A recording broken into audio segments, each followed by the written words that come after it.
Pozdravljeni. Zopet smo tu in skupaj bomo skušali ugotoviti, kaj se zanimivega dogaja na progi v Montmeloju pred kvalifikacijami.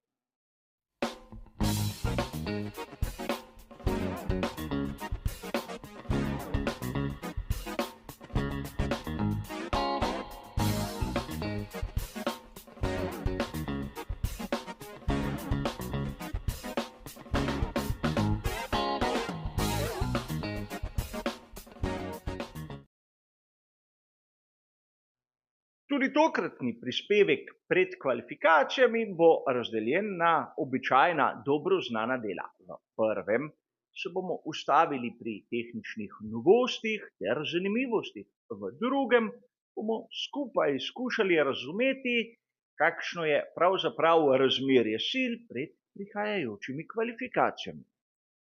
In začnimo s tehničnimi novostmi, kot pravijo uradna poročila FIE. Vidimo lahko neke malenkosti, kot je tista pri ekipi Haas, kjer so pravzaprav napravili manjše popravke na tisti strukturi za menjalnikom, kjer je pritrjena ona rdeča luč, ki gori, ko je vidljivost slabša. Gre za manjši aerodinamični popravek, ki pravzaprav ne zasluži mnogo naše pozornosti. A bolj zanimivo je bilo tisto, kar smo lahko videli pri ekipi Racing Bulls, kjer so malce spremenili obliko zadnjega profila, zavorne košare, bočne strukture in seveda dno. Pri ekipi Sauber so izbrali podobne rešitve. Namreč imamo rahlo spremenjen tisti zadnji nosilec aerodinamičnega stabilizatorja. Tudi je treba povedati, da sprednji zavorni košari so rahlo drugačne oblike, ampak nič takega, kar bi bilo, bodimo iskreni, revolucionarno. Tudi pri ekipi Aston Martin so pravzaprav delali na obliki obes, ampak bolj v aerodinamičnem smislu in seveda tistih hladilnih košar ter zračnega toka, ki ga ti elementi ustvarjajo. Pojdimo raje k tistim ekipam, ki so pokazale nekaj bolj zanimivega. Najprej se bomo ustavili pri Red Bullu. Imamo seveda tudi tu kar nekaj zanimivosti, nekaj izboljšav. Naprimer, tu lahko vidimo, da so malce popravili tako tisti del okrog bočnih vstopnih rež, kot seveda tudi bočna struktura ima rahlo drugačno obliko in vidimo, da pri Red Bullu nenehno popravljajo in seveda izboljšujejo svoj RB20. A tu ne smemo mimo nekega bistvenega dogodka, ki se je zgodil pred začetkom aktivnosti na progi. Maxu Verstappenu so vgradili 4. set pogonskega sklopa, kar pomeni, da do konca sezone ne sme več uporabljati novih enot, drugače bo seveda dobil tista tako osovražena kazenska mesta na štartnem razporedu. Nekaj, kar bi lahko v prihodnosti tudi vplivalo na potek celotnega svetovnega prvenstva. Bistveno bolj zanimivo je bilo tisto, kar smo lahko opazili pri skuderiji Ferrari. Tudi tu gre za malenkosti, predvsem vezane na zadnji aerodinamični stabilizator, na difuzor, na tisti mali usmernik zračnega toka pri varnostnem loku halo in seveda tudi pri sprednjih zavornih košarah je prišlo do nekih minimalnih sprememb. A tu ne moremo mimo glavne novice, ki je odjeknila v pedoku Formule 1. Flavio Briatore bo svetovalec pri ekipi Alpine. In verjamem, da novico ste že zasledili na mnogih portalih, na mnogih virih, ki se s Formulo 1 ukvarjajo. Ampak Tu je treba biti pozoren in točno brati, kaj piše v sporočilu za javnost. Če pogledamo samo izjavo, bomo takoj ugotovili, da je bil Luca de Meo, oni, ki je Flaviju Briatoriju nekako podelil ta status svetovalca in ne naprimer Bruno Famen. In to pomeni, da Briatore ne odgovarja ekipi Alpin, ampak onemu glavnemu tam na vrhu Renaulta. Govorice, ki kot običajno niso potrjene, pravijo, da Flavio Briatore ima glavno nalogo, da nekako sondira, ali bi bilo možno dobiti pogonske sklope Mercedes v sezoni 2026.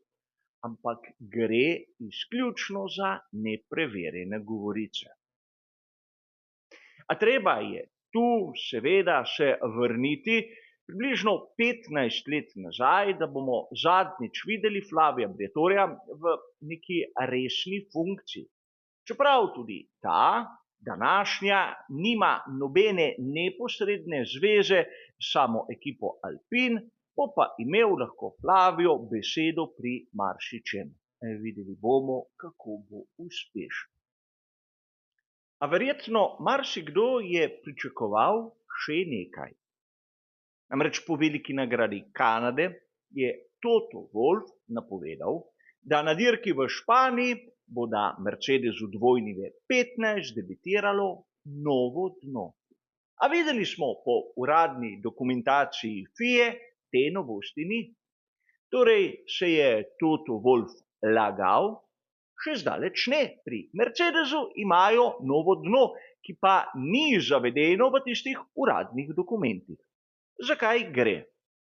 Sveda gre za novo dno, ki ima pa samo nižjo maso od onega predhodnega, torej ker niso spremenili oblike, le ta novost ni zavedena v uradnih dokumentih, ki se dotikajo dirke. Torej tudi pri Mercedesu imamo nekaj novega in videli bomo skupaj, koliko bo to vplivalo na njihovo splošno formo.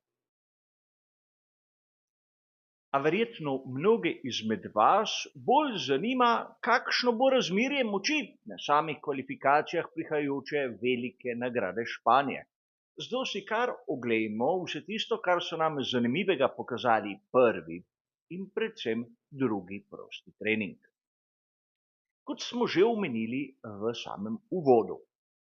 Proga v Kataluniji ima določene specifike, ki se odražajo na povprečno celotnem spektru prog svetovnega prvenstva Formule 1. Poenostavljeno, kdor je hiter tu, je v povprečju hiter vse povsod.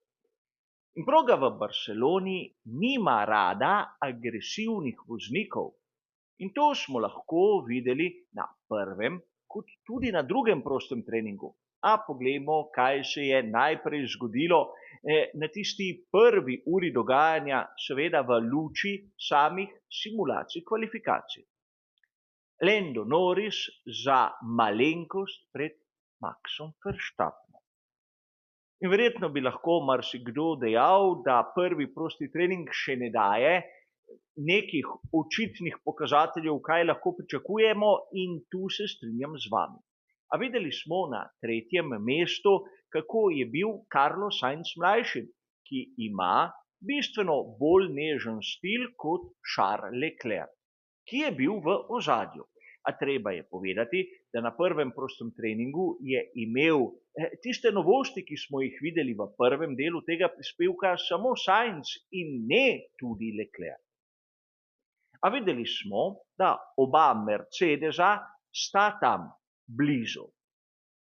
In to, da pri tovarniški ekipi Mercedes so nekako nadoknadili zaostanek, smo lahko videli tudi pri simulaciji kvalifikacij na drugem prostem treningu, kjer je bil najboljši Lewis Hamilton.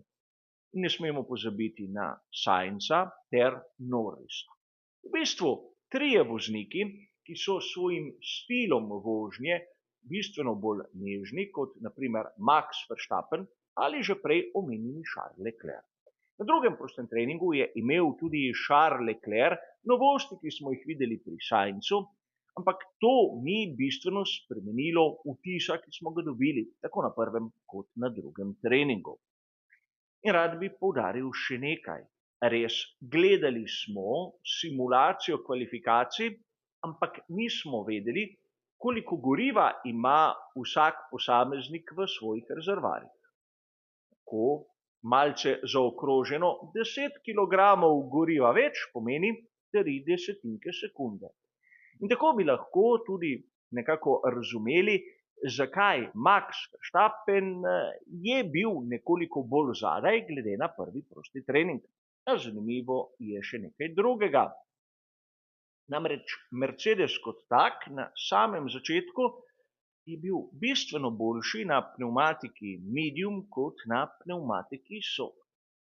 Kot da pravilno iščejo tisto pravo rešitev za nedeljsko dirko in ne toliko za kvalifikacije, čeprav Lewis Hamilton tam spredaj. A kakšne zaključke lahko povlečemo po vsem tistem, kar smo videli na obeh prostih treningih?